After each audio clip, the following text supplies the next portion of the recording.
Hello friends, നമ്മൾ ഈ വീഡിയോയിൽ പറയുന്നത് 5ാം ക്ലാസ്സിൻ്റെ മലയാളം ഫസ്റ്റ് കേരള പാഠാവലിയുടെ പ്രീവിയസ് ഇയർ ക്വസ്റ്റ്യൻ പേപ്പറാണ്. നമ്മൾ മലയാളത്തിൻ്റെ മോഡൽ ക്വസ്റ്റ്യൻ പേപ്പർ നമ്മൾ ഓൾറെഡി നമ്മുടെ ചാനലിൽ അപ്ലോഡ് ആക്കിയിട്ടുണ്ട്.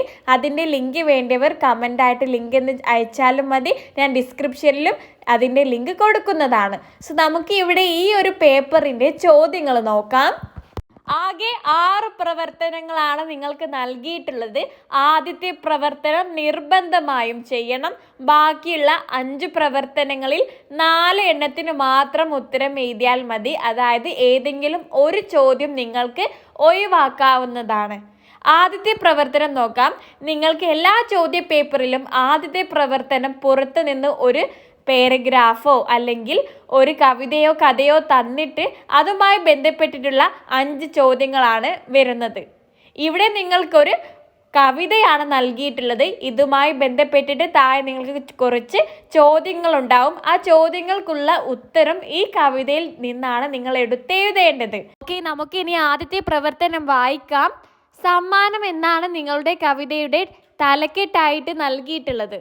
ഓണത്തുമ്പികൾ പൂമ്പാറ്റകളും താണുപറക്കും മലയാളം, വായപ്പൂവിന്നല്ല് വിടർത്തി തേൻ നുണയുന്നൊരണ്ണാനും, ചപ്പില ചിക്കി കലപില കൂട്ടി ചെപ്പു കിലുക്കും മൈനകളും, മൂളി മുരണ്ടു വരുന്നൊരു വണ്ടിനു വൈ കാട്ടുന്നൊരു പൂങ്കാറ്റും, കുഞ്ഞു ചിലങ്ക കിലുക്കി തുള്ളി പാഞ്ഞൊഴുകും പൂഞ്ചോലകളും, പുത്തനുടുപ്പ് മണിഞ്ഞു ചിരിക്കും പൂമണമേന്തിയ പൂവുകളും, അങ്ങകലത്തിരുന്നു ചിരിക്കും കുഞ്ഞേ മുത്തം തന്നേപ്പോ അത്തം 10 മുത്തം വാങ്ങാൻ മുത്തേ വാവാ മലനാട്ടിൽ. എം വിജയലക്ഷ്മി എന്ന പ്രശസ്ത കവയിത്രി രചിച്ചിട്ടുള്ള വളരെ മനോഹരമായിട്ടുള്ള കവിതയാണിതില്ലേ. ഇനി താഴെ നമുക്ക് ചോദ്യങ്ങൾ വായിക്കാം. ആദ്യത്തെ ചോദ്യം, മലയാള നാട് എന്നതുകൊണ്ട് ഉദ്ദേശിക്കുന്നത് എന്താണ്? ഓപ്ഷൻസ് നൽകിയിട്ടുണ്ട്. ഓപ്ഷൻ എ ഭൂമി, option B Keralam, option C പൂഞ്ചോല, ഓപ്ഷൻ ഡി മാമലകൾ. ഇവിടെ ശരിയായിട്ടുള്ള ഉത്തരം ഓപ്ഷൻ ബി കേരളം ആണ്. ചോദ്യം 2, വായപ്പൂവിൻ്റെ തേൻ നുണയുന്നത് ആരാണ്? ഓപ്ഷൻസ് നൽകിയിട്ടുണ്ട്. ഓപ്ഷൻ എ തുമ്പികൾ, ഓപ്ഷൻ ബി അണ്ണാൻ, ഓപ്ഷൻ സി വണ്ട്, ഓപ്ഷൻ ഡി പക്ഷി. ഇതിൻ്റെ ഉത്തരം കൃത്യമായി നിങ്ങൾ കവിതയിൽ നോക്കിക്കേ. വായപ്പൂവിനല്ല് വിടർത്തി തേൻ നുണയുന്നൊരണ്ണാനും. അണ്ണാനാണ് അല്ലേ തേൻ നുറയുന്നത്. സോ ശരിയായിട്ടുള്ള ഉത്തരം ഓപ്ഷൻ ബി അണ്ണാൻ ആണ്. ചോദ്യം 3, ഈ കവിതയിൽ വണ്ട് വരുന്നതിനെ എങ്ങനെ വിശേഷിപ്പിക്കുന്നു? കലപില കൂട്ടി, കിലുക്കിത്തുള്ളി, മൂളിമുരണ്ട്, ചിരിച്ചു ചിരിച്ച്. കവിതയിൽ നമുക്ക് കാണാം മൂളി മുരണ്ടു വരുന്നൊരു വണ്ടിന് വൈ കാട്ടുന്നൊരു പൂങ്കാറ്റും. സോ ഇവിടെ വണ്ട് എങ്ങനെയാണ് വരുന്നത്? മൂളി മുരണ്ടാണ്. ശരിയായിട്ടുള്ള ഉത്തരം ഓപ്ഷൻ സി മൂളിമുരണ്ട്. അടുത്ത ചോദ്യം, പൂഞ്ചോലയുടെ പ്രത്യേകത എന്താണ്? ഓപ്ഷൻ എ ചിരിക്കുന്നു, ഓപ്ഷൻ ബി പൂർണ്ണമേന്തുന്നു, ഓപ്ഷൻ സി മുത്തം നൽകുന്നു, ഓപ്ഷൻ ഡി ചിലുങ്ക കിലുക്കുന്നു. കവിതയിൽ നമുക്ക് കാണാം കുഞ്ഞു ചിലങ്ക കിലുക്കി തുള്ളി പാഞ്ഞൊഴുകും പൂഞ്ചോലകളും. സോ പൂഞ്ചോലകൾ എങ്ങനെയാണ്? ചിലുങ്ക കിലുക്കി തുള്ളിയാണ്. ശരിയായിട്ടുള്ള ഉത്തരം ഓപ്ഷൻ ഡി ചിലങ്ക കിലുക്കുന്നു. 5ാമത്തെ ചോദ്യം, പുത്തനുടുപ്പ് അണിഞ്ഞു നിൽക്കുന്നത് ആരാണ്? ഓപ്ഷൻ എ പൂവ്, ഓപ്ഷൻ ബി പൂഞ്ചോല, ഓപ്ഷൻ സി പൂങ്കാറ്റ്, ഓപ്ഷൻ ഡി മൈന. കവിതയിൽ നോക്കിക്കേ. പുത്തനുടുപ്പ് അണിഞ്ഞു ചിരിക്കും പൂമണമേന്തിയ പൂവുകളും. പുത്തനുടുപ്പണിഞ്ഞത് പൂവുകളാണ്. ശരിയായിട്ടുള്ള ഉത്തരം ഓപ്ഷൻ എ പൂവ് ആണ്. ഇവിടെ നിങ്ങൾക്ക് ആദ്യത്തെ പ്രവർത്തനത്തിൽ നിന്നുള്ള 5 ചോദ്യങ്ങൾ ഇവിടെ അവസാനിച്ചിട്ടുണ്ട്. നിങ്ങൾക്കും പരീക്ഷയ്ക്ക് ഇതേപോലെ പുറത്തു നിന്നുള്ള ഒരു കവിതയോ കഥയോ ആണ് നൽകുക. അതിനുള്ള ഉത്തരം നിങ്ങൾക്ക് നൽകിയിട്ടില്ല. ഈ ഒരു കവിതയിൽ തന്നെ ഉണ്ടാവും. നിങ്ങൾ പുറത്തു നിന്നല്ല ഇതിന് ഉത്തരം എഴുതേണ്ടത്. ഈ കവിത നല്ലോണം ആവർത്തിച്ച് വായിച്ചിട്ടാണ് നിങ്ങൾ ചോദ്യങ്ങൾക്ക് ഉത്തരം എഴുതേണ്ടത്. ഒരിക്കലും ഈ ഒരു പ്രവർത്തനത്തിൽ നിന്ന് നിങ്ങൾ മാർക്ക് മിസ് ഔട്ട് ആക്കരുത്. നമുക്കിനി പ്രവർത്തനം 2 നോക്കാം. രണ്ടാമത്തെ പ്രവർത്തനം ജീവചരിത്രക്കുറിപ്പ് തയ്യാറാക്കാനാണ്. ജീവചരിത്രക്കുറിപ്പ് എന്നാൽ എന്താണെന്ന് കുട്ടികൾക്ക് അറിയാമോ? നമ്മൾ മറ്റൊരു വ്യക്തിയെക്കുറിച്ച് അദ്ദേഹത്തിൻ്റെ ജീവിതത്തിൽ സംഭവിച്ചിട്ടുള്ള പ്രധാന കാര്യങ്ങളെക്കുറിച്ച് എഴുതുന്നതിനാണ് ജീവചരിത്രക്കുറിപ്പ് എന്ന് പറയുന്നത്. ഇവിടെ നിങ്ങൾക്ക് കുഞ്ചൻ നമ്പ്യാറിൻ്റെ ജീവചരിത്രക്കുറിപ്പാണ് തയ്യാറാക്കേണ്ടത്. ഒരു ജീവചരിത്രക്കുറിപ്പ് എഴുതുമ്പോൾ നമ്മൾ എന്തെല്ലാം കാര്യങ്ങൾ ശ്രദ്ധിക്കണം, എങ്ങനെയാണ് എഴുതേണ്ടതെന്നൊക്കെ നമ്മൾ ഒരു വീഡിയോ ആക്കിയിട്ട് ചെയ്തിട്ടുണ്ട്. അതിൻ്റെ ലിങ്ക് വേണ്ടിയവർ ജീവചരിത്രക്കുറിപ്പ് ലിങ്ക് എന്ന് കമൻ്റ് ആയിട്ട് അയച്ചാൽ മതി. സോ ഇവിടെ നമുക്ക് കുഞ്ചൻ നമ്പ്യാറിൻ്റെതാണ് എഴുതേണ്ടത്. കുഞ്ചൻ നമ്പ്യാറുമായി ബന്ധപ്പെട്ടിട്ടുള്ള പ്രധാന കാര്യങ്ങൾ നിങ്ങൾക്ക് ഇവിടെ പോയിന്റ്സ് ആയിട്ട് നൽകിയിട്ടുണ്ട്.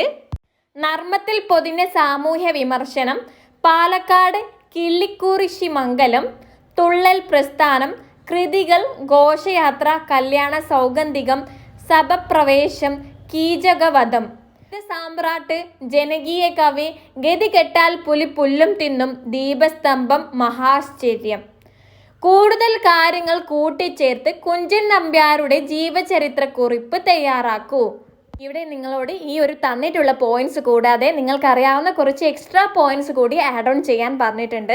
നമുക്കിവിടെ ഒരുപാട് പോയിന്റ്സ് നൽകിയിട്ടുണ്ട്. ജീവചരിത്രക്കുറിപ്പ് എഴുതുമ്പോൾ ഒരു ഓർഡർ ഉണ്ട്. ആദ്യം ജനിച്ച സ്ഥലം, ജനനവുമായി ബന്ധപ്പെട്ടിട്ടുള്ള കാര്യങ്ങളാണ് എഴുതേണ്ടത്. രണ്ടാമത് അദ്ദേഹത്തിൻ്റെ മാതാപിതാക്കൾ, അങ്ങനെ പേഴ്സണൽ കാര്യങ്ങൾ പറഞ്ഞിട്ടുണ്ടെങ്കിൽ അത്. പിന്നെ വിദ്യാഭ്യാസം, പിന്നെ കൃതികൾ, പിന്നെ ലഭിച്ചിട്ടുള്ള അവാർഡ്, പുരസ്കാരങ്ങൾ. ഏറ്റവും അവസാനമാണ് മരിച്ച ആളാണെങ്കിൽ മരണവുമായി ബന്ധപ്പെട്ടിട്ടുള്ള കാര്യങ്ങൾ പറയേണ്ടത്. ഓക്കെ, ഇതൊക്കെ വിശദമായിട്ട് നമ്മൾ വീഡിയോയിൽ പറയുന്നുണ്ട്. ജീവചരിത്രക്കുറിപ്പ് ലിങ്ക് എന്ന് നിങ്ങൾ കമൻ്റായിട്ട് അയച്ചാൽ മതി. ഒരു കാര്യം നിങ്ങൾ ശ്രദ്ധിക്കണം, ജീവചരിത്രക്കുറിപ്പ് തുടങ്ങുമ്പോൾ നല്ല ഒരു ആകർഷകമായിട്ടുള്ള വരിയിൽ തുടങ്ങണം. അതായത് മലയാളത്തിലെ കാച്ചിക്കുറുക്കിയ കവി എന്നറിയപ്പെടുന്ന എന്ന് തുടങ്ങാം. അല്ലെങ്കിൽ ഒന്നും കിട്ടുന്നില്ലെങ്കിൽ ഏതെങ്കിലും എഴുത്തുകാരനാണ് നിങ്ങൾക്ക് നൽകിയിട്ടുള്ളതെങ്കിൽ മലയാളത്തിലെ പ്രശസ്ത എഴുത്തുകാരൻ എന്നെഴുതാം. മലയാളത്തിലെ ജനകീയ കവി എന്ന് തുടങ്ങാം. ഓക്കെ, മനസ്സിലായല്ലോ? സോ നമുക്കിവിടെ ഉത്തരം എഴുതാം. കുഞ്ചൻ നമ്പ്യാർ മലയാളത്തിലെ പ്രശസ്തനായ ജനകീയ കവിയായിരുന്നു. ജനകീയ കവി എന്ന് നിങ്ങൾക്ക് തന്നിട്ടുള്ള പോയിന്റ്സിൽ നൽകിയിട്ടുണ്ട്. 1705 പാലക്കാട് ജില്ലയിൽ കിള്ളിക്കുറിശി മംഗലം എന്ന സ്ഥലത്ത് ജനിച്ചു. അദ്ദേഹം തുള്ളൽ എന്ന കലാരൂപം ആരംഭിച്ചു. അതിലൂടെ ആളുകളെ ചിരിപ്പിച്ചും ചിന്തിപ്പിച്ചും സമൂഹത്തിലെ തെറ്റുകൾ വിമർശിച്ചു. അതുകൊണ്ട് അദ്ദേഹത്തെ ഫലിത സാമ്രാട്ട് എന്ന് വിളിക്കുന്നു. ഘോഷയാത്ര, കല്യാണ സൗഗന്ധികം, സഭാപ്രവേശം, കീചകവധം എന്നിവയാണ് അദ്ദേഹത്തിൻ്റെ പ്രധാന കൃതികൾ. ലളിതമായ ഭാഷയിൽ എഴുതിയതിനാൽ സാധാരണ ജനങ്ങൾക്കും എളുപ്പത്തിൽ മനസ്സിലാക്കാൻ പറ്റി. കുഞ്ചൻ നമ്പ്യാർ 1770 അന്തരിച്ചു. മലയാള സാഹിത്യത്തിൽ അദ്ദേഹത്തിൻ്റെ സംഭാവന വളരെ വലിയതാണ്. ഇവിടെ നമ്മൾ ജീവചരിത്രക്കുറിപ്പ് തയ്യാറാക്കി കഴിഞ്ഞിട്ടുണ്ട്. ഇവിടെ നമ്മൾ എക്സ്ട്രാ പോയിന്റ്സ് കൂടി കൂട്ടിച്ചേർത്തിയിട്ടാണ് ഇവിടെ എഴുതിയിട്ടുള്ളത്. നിങ്ങളോട് കൂടുതൽ പോയിന്റ്സ് ചേർത്ത് എഴുതാനാണ് ചോദ്യത്തിൽ പറഞ്ഞിട്ടുള്ളത്. നിങ്ങൾക്ക് ഏതൊരു എഴുത്തുകാരൻ്റെ ജീവചരിത്രക്കുറിപ്പ് തന്നാലും നിങ്ങൾക്ക് അവസാനം ഇവിടെ ഈ ഒരു പോയിന്റ് എഴുതാൻ പറ്റുന്നതാണ്. മലയാള സാഹിത്യത്തിൽ അദ്ദേഹത്തിൻ്റെ സംഭാവന വളരെ വലിയതാണ്. അതുപോലെ നിങ്ങൾക്ക് പിന്നെ കൃതികൾ പറയുമ്പോൾ എന്തെഴുതാം? ലളിതമായ ഭാഷയിൽ എഴുതിയതിനാൽ സാധാരണ ജനങ്ങൾക്കും അല്ലെങ്കിൽ സാധാരണ വായനക്കാർക്കും എളുപ്പത്തിൽ മനസ്സിലാക്കാനായിന്ന്. അതും ഏതൊരു എഴുത്തുകാരൻ്റെ ജീവചരിത്രക്കുറിപ്പ് നൽകിയാലും നിങ്ങൾക്ക് ഈ 2 പോയിന്റ്സും എഴുതാൻ പറ്റുന്നതാണ്. ഇനി നിങ്ങൾക്ക് എക്സ്ട്രാ പോയിന്റ്സ് ഒന്നും കിട്ടുന്നില്ലെങ്കിൽ നമുക്ക് തന്നിട്ടുള്ള പോയിന്റ്സ് വെച്ചിട്ട് എങ്ങനെ ജീവചരിത്രക്കുറിപ്പ് എഴുതാം എന്ന് ഞാനൊന്ന് കാണിച്ചു തരാം. കുഞ്ചൻ നമ്പ്യാറിൻ്റെ തന്നെ ഒന്നുകൂടി തയ്യാറാക്കുകയാണ്. ഒരു പോയിന്റ് പോലും എക്സ്ട്രാ കൂട്ടാതെ തന്നിട്ടുള്ള പോയിന്റുകൾ വെച്ചിട്ട് മാത്രമാണ് എഴുതുന്നത്. മലയാളത്തിലെ പ്രശസ്തനായ ജനകീയ കവിയാണ് കുഞ്ചൻ നമ്പ്യാർ. അദ്ദേഹം പാലക്കാട് ജില്ലയിലെ കിളിക്കുറിശി മംഗലം എന്ന സ്ഥലത്ത് ജനിച്ചു.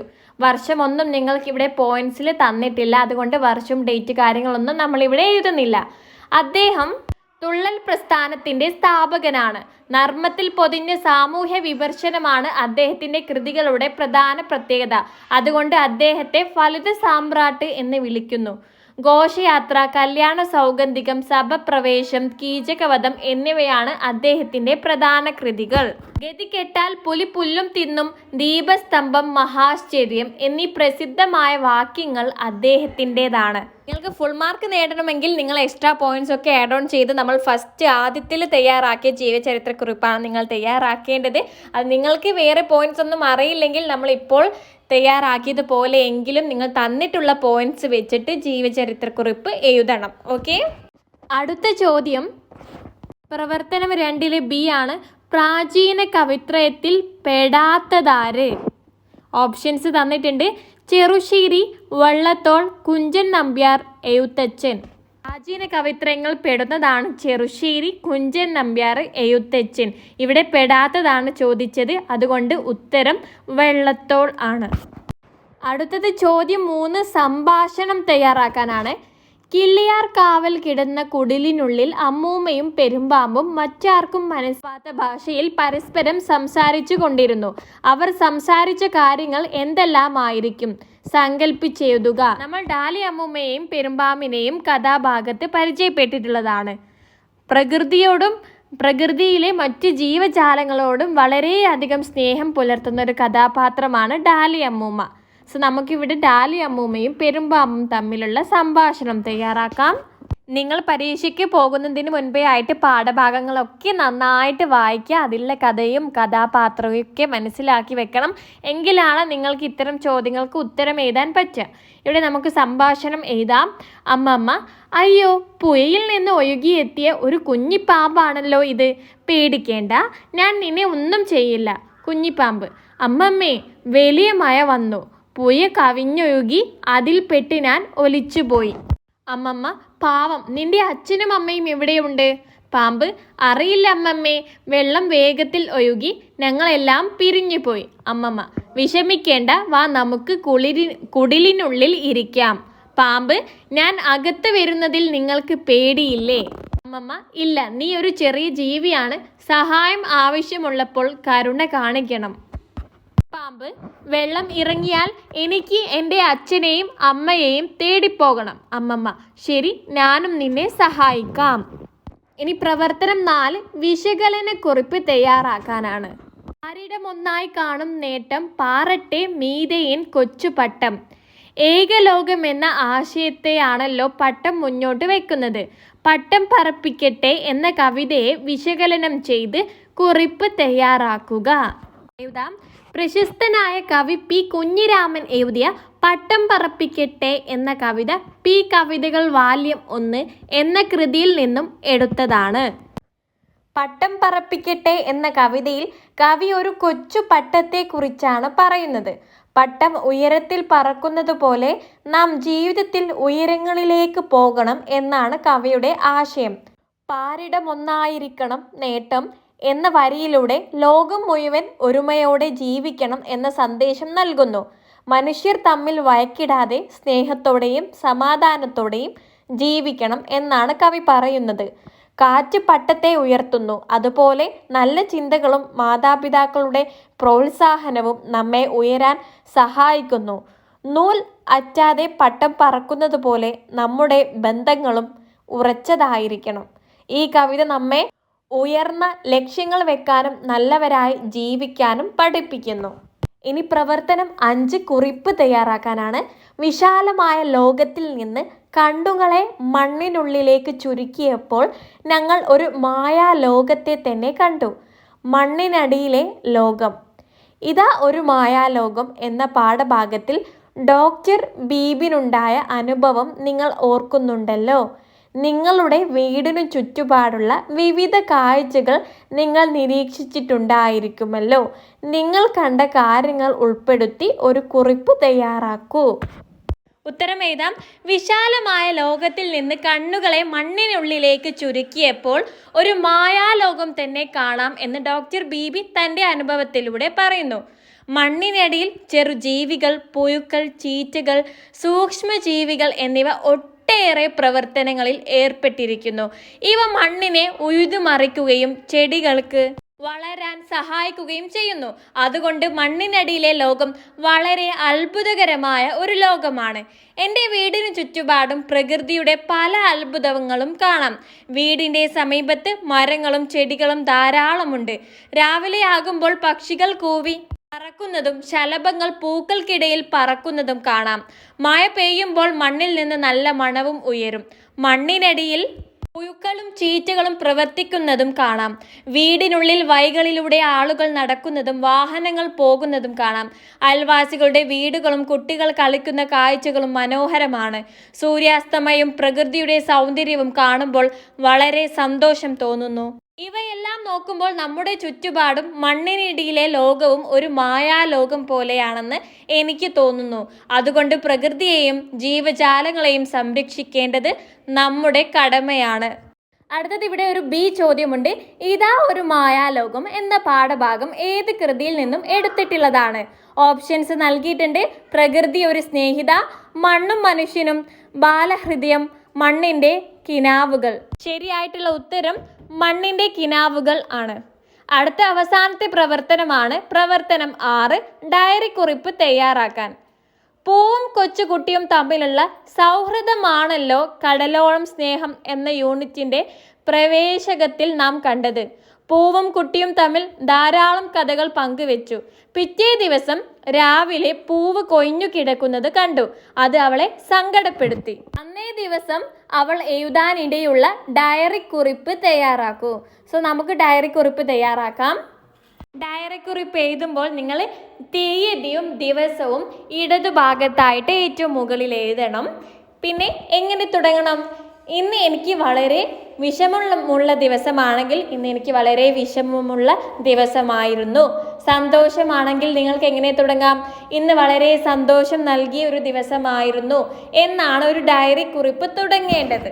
നമുക്കിവിടെ എഴുതാം, ഇന്ന് ഞാൻ വളരെ വിഷമിച്ചിരിക്കുന്ന ഒരു ദിവസമാണ്. രാവിലെ പതിവ് പോലെ തോട്ടത്തിലേക്ക് പോയപ്പോൾ ഞാൻ ഏറെ സ്നേഹിച്ചിരുന്ന പൂവ് കൊഴിഞ്ഞു കിടക്കുന്നത് കണ്ടു. അത് കണ്ടപ്പോൾ എൻ്റെ മനസ്സ് വളരെ വേദനിച്ചു. ഇന്നലെ വരെ അതിൻ്റെ മനോഹരമായ നിറവും സുഗന്ധവും എന്നെ സന്തോഷിപ്പിച്ചിരുന്നു. ഇന്ന് അത് നിലത്ത് കിടക്കുന്നത് കാണുമ്പോൾ കണ്ണുകൾ നിറഞ്ഞുപോയി.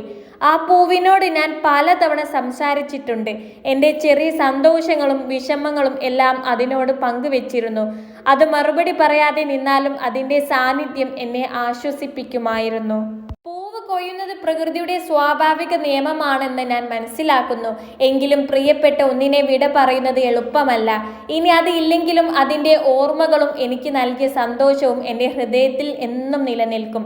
ഇന്ന് എനിക്ക് ഒരിക്കലും മറക്കാനാവാത്ത ഒരു ദിനമാണ്. ഈ ഒരു വരിയും നിങ്ങൾക്ക് ഏതൊരു ഡയറിയിലും ചേർക്കാൻ പറ്റുന്ന ഒരു ലൈനാണ്. സോ ഇത്രയും ചോദ്യങ്ങളാണ് കുട്ടികളെ നമുക്ക് ഈ ഒരു ചോദ്യ പേപ്പറിൽ വരുന്നത്. നമ്മൾ മലയാളത്തിൻ്റെ ആനുവൽ എക്സാം മോഡൽ ക്വസ്റ്റ്യൻ പേപ്പറും ചെയ്തിട്ടുണ്ട്. അതിൻ്റെ ലിങ്ക് ഞാൻ ഡിസ്ക്രിപ്ഷനിലും കമൻറ്റ് ബോക്സിൽ പിൻ ചെയ്തും കൊടുക്കാം. നിങ്ങൾക്ക് ഈ വീഡിയോ ഇഷ്ടമായാൽ നിങ്ങൾ ലൈക്ക് ചെയ്യാൻ മറക്കരുതേ. നമ്മുടെ ചാനൽ ഇതുവരെ സബ്സ്ക്രൈബ് ആക്കിയിട്ടില്ലെങ്കിൽ ഇപ്പോൾ തന്നെ സബ്സ്ക്രൈബ് ആക്കി സപ്പോർട്ട് ആക്കുക. So that's all. Thank you friends.